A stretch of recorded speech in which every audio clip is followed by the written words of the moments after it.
everybody here and the amount of power that is shared in this space. To see how people feel valued and how they feel that their opinions have been heard is a pretty magical experience.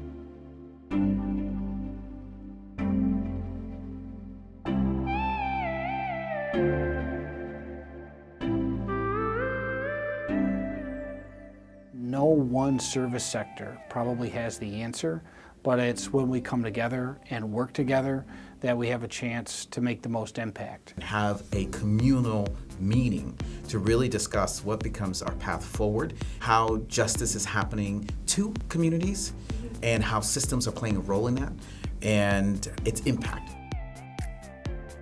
It's not often you can be around folks who want to listen, who want to make change, and who genuinely care. I'm not alone in a sense where everyone I talk to is so passionate of what they do. And seeing so much people just doing what they are passionate for and just fighting just for the goodness of their heart is really inspiring for me to keep moving forward. Everyone has something unique, obviously, to bring to the table and to share, obviously coming from their own little kind of quote siloed worlds, but seeing that we really need to work together and that everyone has their expertise, but nobody can really do it alone. I think that this has kind of emphasized that. There's so much more than what their current circumstance is. That is where we're going to see change.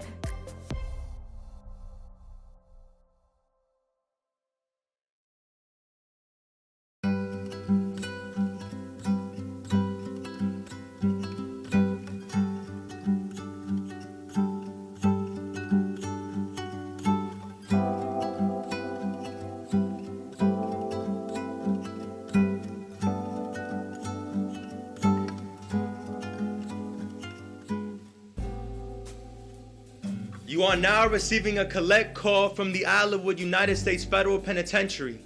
To accept these charges, press 9. Bring. We really enjoy working with different age groups and everything, and having mentors, mentees, some volunteers in the space. It means a lot that we're able to bring that kind of energy to these types of spaces. 10:48 p.m. I walk through my front door. I yell out for my dukes and my little dude, but they don't respond like they usually do. It's quiet in the crib. So I go look for my dukes and my little dude, and they not there. I look for my... Bones spill out dressed in oversized lies because justice doesn't quite fit oppression, right? So they make alterations to the altercations that alter nations, and we're the ones who wear the weight of every casket on our shoulders. These poets that were brought today, almost brought me to tears. Their words were very moving, and yeah, I really want to highlight that.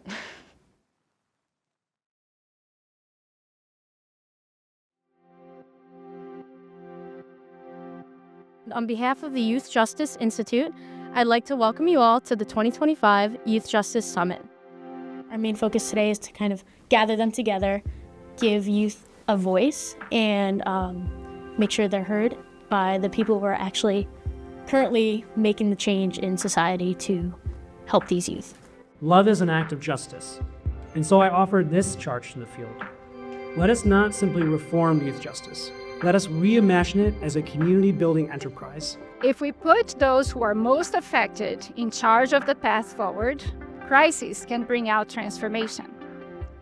If we dare to reclaim our power, crises can bring out transformation. So let's meet this moment by daring. Let's dare to choose humility. We can begin by accepting that expertise takes different shapes. It comes from different sources. Let's meet this moment by daring to choose curiosity. We can begin by asking why, always, and seeking alternative explanations, other viewpoints, by being open-minded. Let's also dare to choose evidence and understand that data is only as powerful as the emotion it evokes and the actions it sparks. Let's dare to share. We can share resources, we can share knowledge, we can share power. This summit invites you, all of you, to dare to share a vision.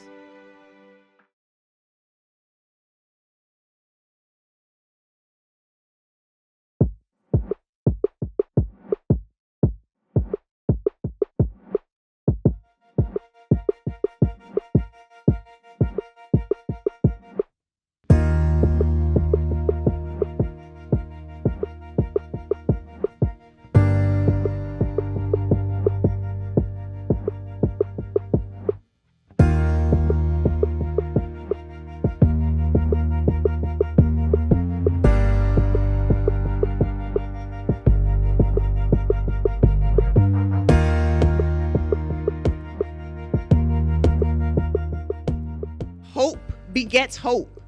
There is no such thing as a goal too small. When young people tell you what it is that they desire, we need to take it seriously. Our attitudes about crime and punishment are complex. They often seem to veer far off course, taking on a life of their own.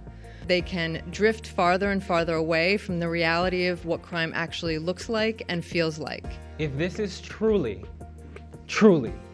the youth justice system, then why are we still surrounded by adults?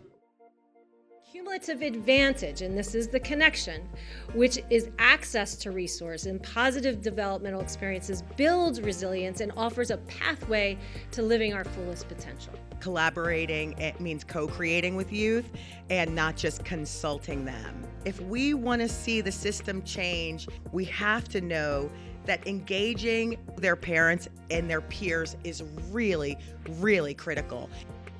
We cannot rule by fear. We have to have informed policies that are based on hope, that are based on change. The risk of experimentation, I think, really pays off, and be more focused that this could genuinely change lives. We always have to see the potential of children and where they are going. So the idea that folks can walk away with understanding that this is still about developing and what is the next trajectory that we can actually create with youth. And so I'm excited there were so many different sets of folks here who had an opportunity to really understand that that's where we're going.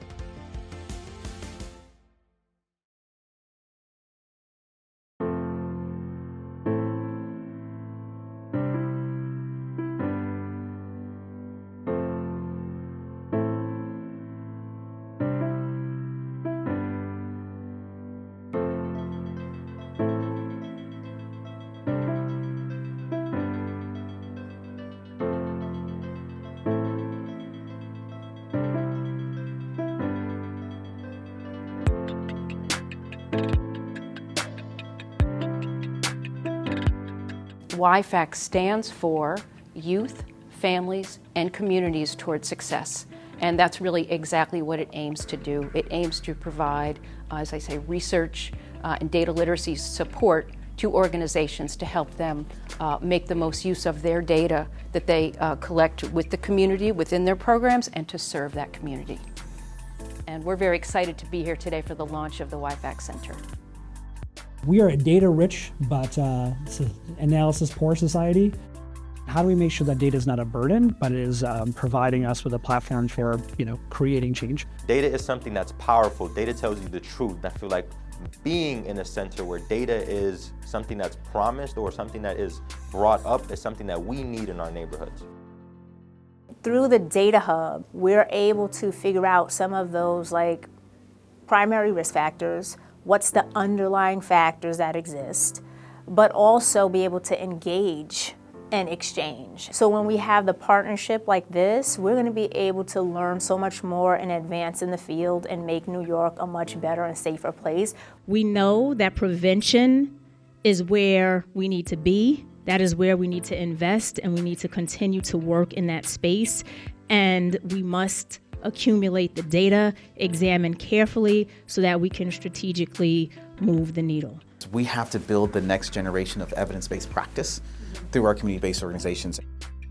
It's that we know that there's good information, but how are we leveraging that information? And in particularly, how do we help communities utilize information in such a way that it's about creating the conditions that matter most for them? And so we are super excited to kind of have this great panel that's going to feed us even more around this. Our work is rooted in the belief that real change can happen when you combine evidence, narrative, and human connections. For us, transformation in youth justice means rethinking the very foundation of how we understand and support young people. And just as important, it means recognizing that young people and their families aren't just recipients of the services, they are essential partners in driving meaningful change.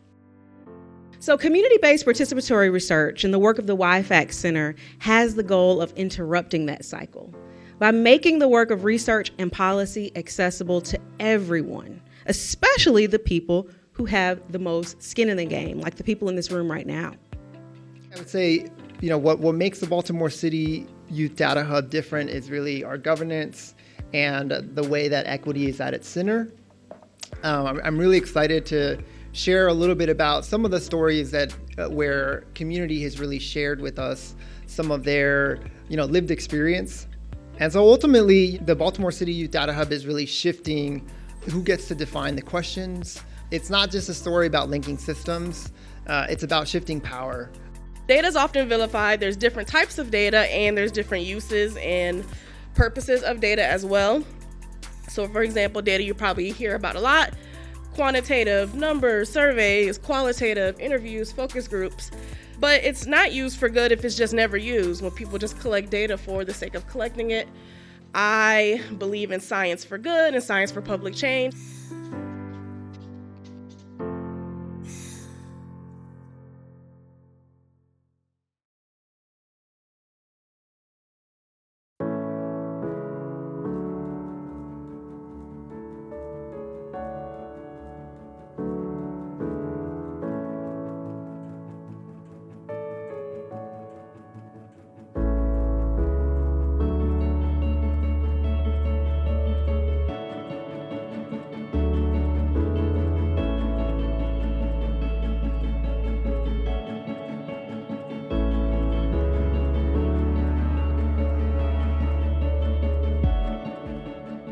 I think education is important, and the transformative power of education often goes unnoticed.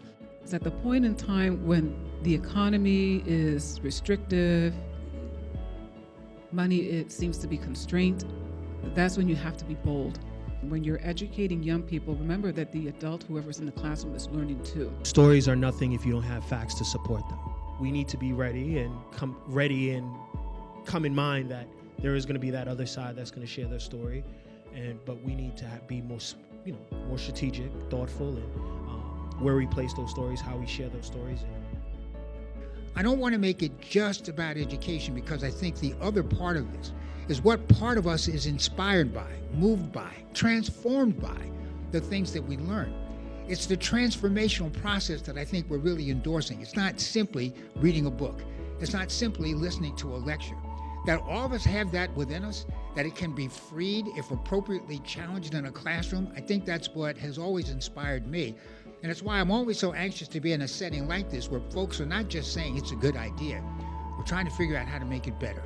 So what I sort of encourage the young folks that I come in contact with, that it's never too late, that if you really want to be serious about where your life could go, learning something new every day is an opportunity to do that through education. And what I tell people is that, if you're not dead, you're not done.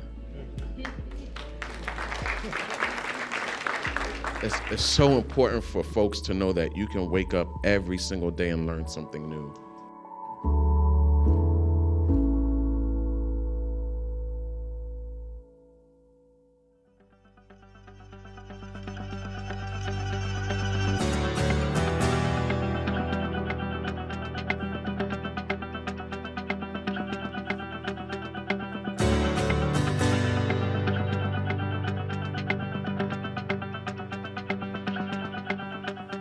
How do we bring that dignity every day into the policies that we create, into the systems that we create, how we support our organizations with data? Hope is about cognition. Hope is about imagination. We really need to work together. We have to look at all of our children. We all have pain. We all experience joy. And this is a space where people get to speak on it out loud and feel seen and feel heard.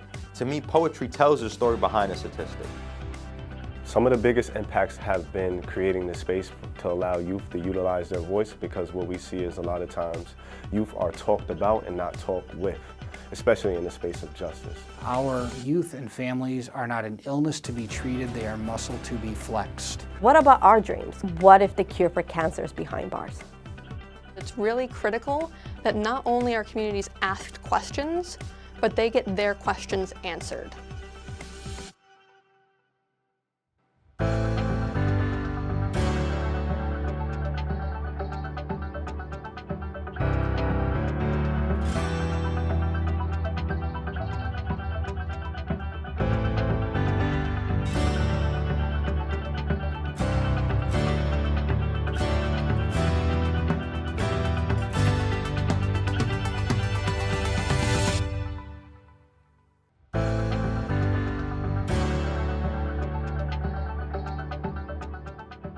We were all brought to this summit by a sense of urgency.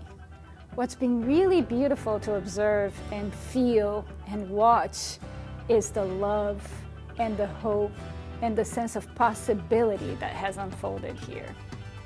And I hope that anybody who has a chance to review the top 10 takeaways from the summit will see these feelings of hope, love, and possibility built into those 10 takeaways. And I hope that that will carry forward into action after the summit is over. It's been a great summit. It felt like a party. It was great. Invite them to the table. And not only invite them to the table, they need to lead the table.